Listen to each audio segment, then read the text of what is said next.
Hello everyone, my name is Connor Gagno, and this is my final presentation on Chipotle for MBA 690 Strategic Management taught by Professor Brandon Schulte. According to Dazkowski 2019, Chipotle was founded in 1993 by Steve Ells, based in Denver, Colorado, and the name Chipotle comes from the Nahuatl Mexican name for a smoked and dried jalapeno chili pepper. Ells attended the Culinary Institute of America in Hyde Park, New York, and then became a line cook for Jeremiah Tower at Stars in San Francisco, California. After that, in 1993, he took what he learned and opened the first Chipotle restaurant in Denver, Colorado, with an $85,000 loan from his dad. And that original restaurant was much more profitable than L's needed it to be. He was planning on using the funds from the original location to open a fine dining restaurant, but because Chipotle showed so much potential for more success, he shifted his focus to Chipotle, and the rest is history. By 2017, Chipotle had more than 2,400 restaurants. Chipotle is a fast casual restaurant chain that serves fresh, high-quality food. They pride themselves on offering healthy food options compared to other restaurant chains. According to Fantazi 2021, Chipotle's goals include commitments to racial and gender pay equity, increasing the amount of local, organic, sustainably raised food by the end of 2021, and releasing data on their carbon footprint by the end of the year. According to Numerator No Date, Chipotle's customers are usually under the age of 24. They are African American, they make over $125,000 a year, they have an advanced degree, and they have kids. Their customers are mostly casual diners, and Friday is when Chipotle gets its most customer traffic. According to Price 2021, Chipotle's vision statement is, "We're committed to sourcing the very best ingredients we can find and preparing them by hand." This vision statement is great because it allows you to paint a picture in your mind of what Chipotle does, and it tells you what inspires them to work the way they do. It is not hard to tell that Chipotle's mission and vision are aligned because they aim to provide organic and healthy food for customers, and when you compare them to other restaurants, this has a very positive impact on the community. According to Price 2021, Chipotle's mission statement is, "Cultivate a better world." According to Achieve It No Date, this mission statement is great because it is simple, short, and it perfectly describes why Chipotle exists. It tells you Chipotle's purpose and what they work toward. Upon completion of this EFE for the restaurant industry, a total weighted score of 2.43 has been calculated. This number tells us that in the restaurant industry, there are more threats than opportunities. After completing this CPM, Chipotle is shown to be the strongest company in the restaurant industry compared to Qdoba Mexican Eats and Moe's Southwest Grill. All three restaurants did receive total scores that were right around each other, but Chipotle ended up coming out on top. The CPM is very telling because in reality, Chipotle is the best performing restaurant out of the three, with Qdoba right on their tail and Moe's a little further behind. Qdoba is Chipotle's biggest head-to-head competitor because they are so similar and they are both in the fast casual restaurant industry, so it was not surprising to see this CPM turn out this way. The two most important critical success factors were product quality and brand reputation. Each of the three restaurants is known for these two things, so there was no differentiation between them for these factors.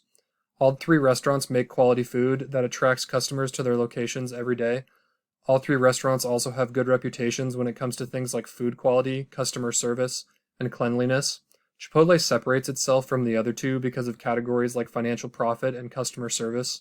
Financial profit and customer service are strengths of Qdoba's and Moe's, and financial profit is even a major strength for Qdoba, but they are still behind Chipotle in terms of quality customer service and actual profit numbers. It is hard to find customer service better than Chipotle's in any restaurant, especially in the fast casual restaurant industry. Also, according to Macro Trends LLC No Date, Chipotle's gross profit for 2020 was $1.041 billion. That number is much higher than Qdoba's gross profit for 2020 and Moe's gross profit for 2020.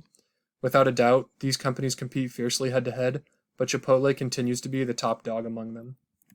According to Oyedele 2017, it is no secret that Chipotle has dominated the growth of fast casual Mexican dining in America. Although they do not compete in the same cuisine niche, some argue that Panera Bread is Chipotle's biggest competitor in the fast casual restaurant industry.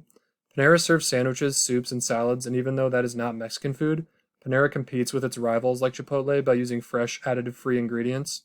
Panera does a great job competing in part because they have so many locations near Chipotle locations. So when someone is looking for an alternative to Chipotle, maybe because of lingering concerns from Chipotle's past ethical issues, they are likely to find a Panera nearby. That figure shown there shows the percentage of Chipotle locations that have a specified other restaurant located within a 10-minute drive time. As you can see from the figure, Panera is overlapping Chipotle in so many areas. After looking at the figure, it is not surprising to hear that Panera is considered by some to be the top restaurant in the fast casual restaurant industry, with Chipotle right behind them in second place. Unsurprisingly, Qdoba and Moe's, likely Chipotle's two biggest head-to-head competitors, are listed second and third respectively in the figure behind Panera. All these restaurants do well in the restaurant industry as a whole, but in terms of the fast casual restaurant industry specifically, you could argue that the competitive positioning is Panera in first, Chipotle in second, Qdoba in third, and Moe's in fourth. Upon completion of this IFE matrix, for Chipotle, a total weighted score of 2.80 has been calculated. This number indicates that Chipotle is pretty strong internally, but it also indicates that Chipotle has quite a bit of room to grow stronger internally. For Chipotle's SWOT analysis matrix, it gives anyone analyzing it a better understanding of some strategies the company should implement in terms of its strengths and opportunities, strengths and threats, weaknesses and opportunities, and weaknesses and threats. By analyzing this matrix for Chipotle, you can tell how this company operates and how it is creating a competitive advantage. By hypothetically inserting these strategies into Chipotle's business, you can get an idea of how Chipotle's operations would improve and how Chipotle would create an even greater competitive advantage. For Chipotle's financials, its financial data from 2018 through 2020 with forecasted ratios for 2021 is shown there.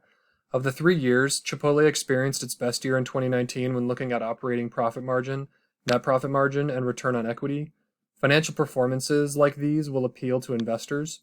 Chipotle's current ratio has maintained a strong positive position, and its working capital has steadily increased from a strong positive position.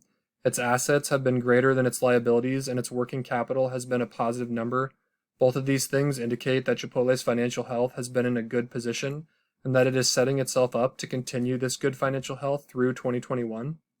Chipotle's debt-to-equity ratio went up quite a bit from 2018 at 0.57 to 2019 at 2.03, but it did go down in 2020 to 1.96.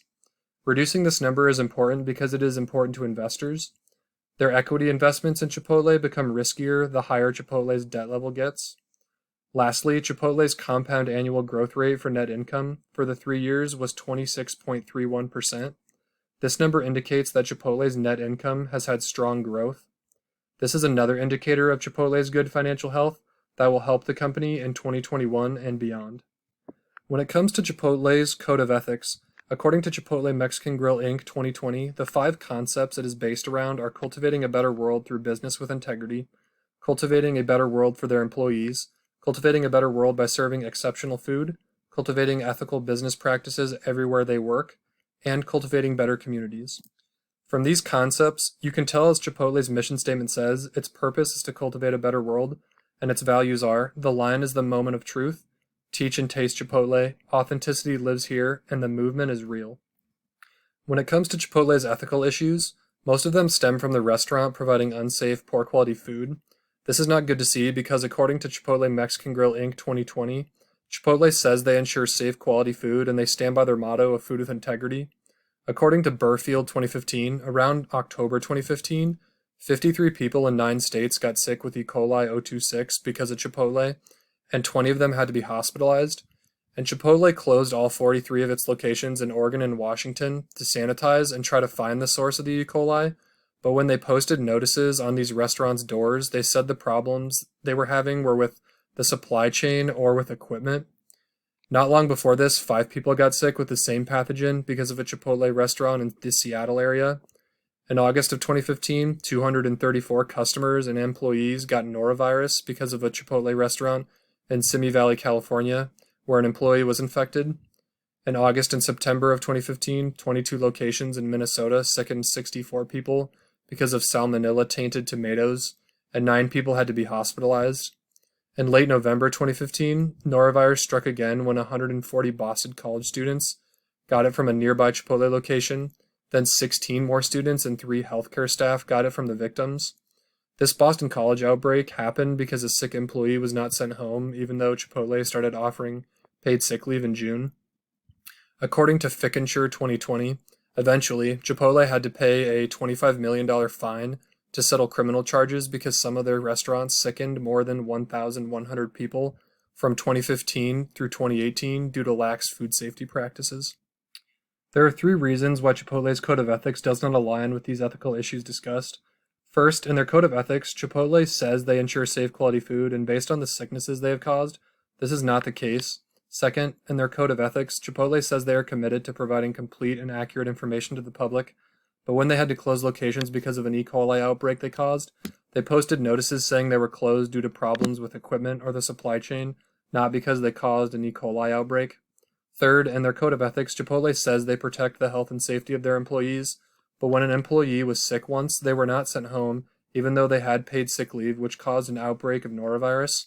If one were to read over Chipotle's code of ethics, they would see that there is a lot written about protecting the health and safety of anyone and anything they come into contact with. Based on these ethical issues in the past, it is hard to say that Chipotle has been committed to protecting the health and safety of anyone and anything they come into contact with.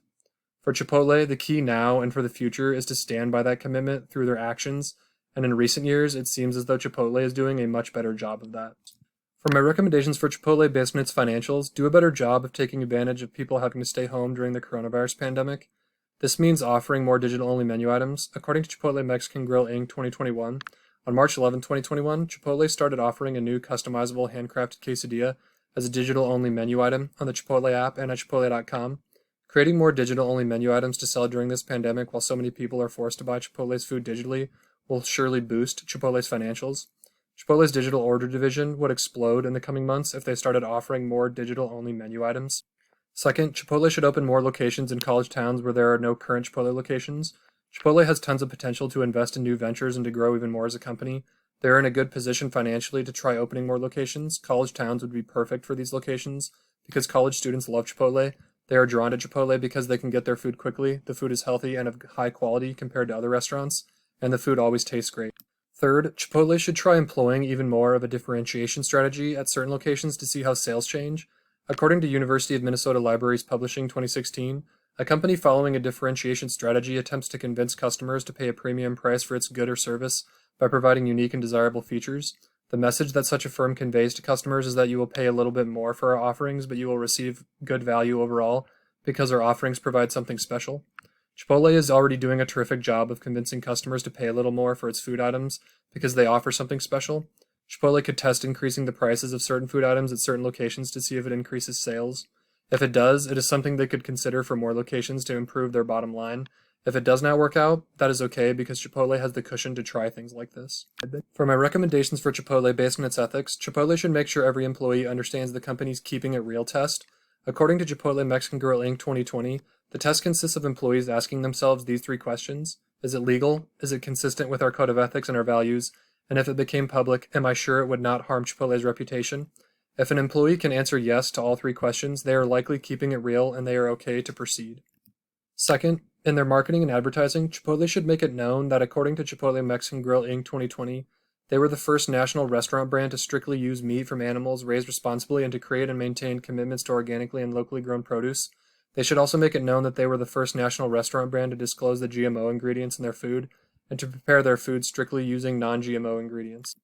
Third, Chipotle should better promote the Chipotle Cultivate Foundation, a foundation that, according to Chipotle Mexican Grill Inc. 2020, is dedicated to providing resources and promoting good stewardship for farmers, promoting better livestock husbandry, encouraging regenerative agriculture practices, and fostering food literacy, cooking education, and nutritious eating.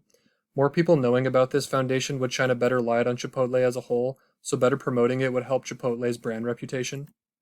Fourth, Chipotle should make sure every employee understands their rights and privileges.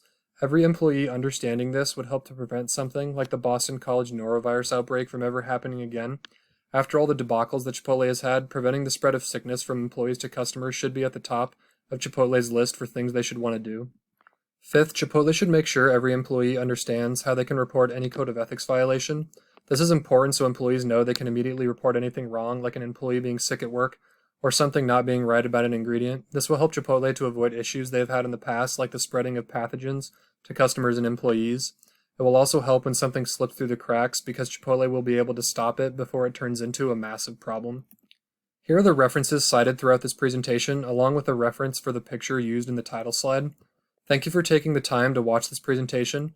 It has been great to work alongside each of you these past 8 weeks, and I wish each of you nothing but the best in the future.